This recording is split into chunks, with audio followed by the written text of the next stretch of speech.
This is the daily then for February 16, 1937. Wallace H. Carruthers patents nylon. It becomes the first fully synthetic fibre. The invention transforms manufacturing, fashion, and wartime production, reshaping how materials are made and used. 1959.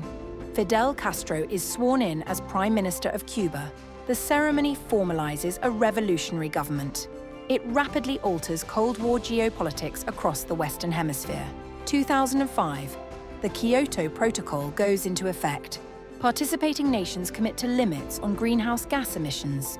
The agreement marks a major global effort to confront climate change through coordinated policy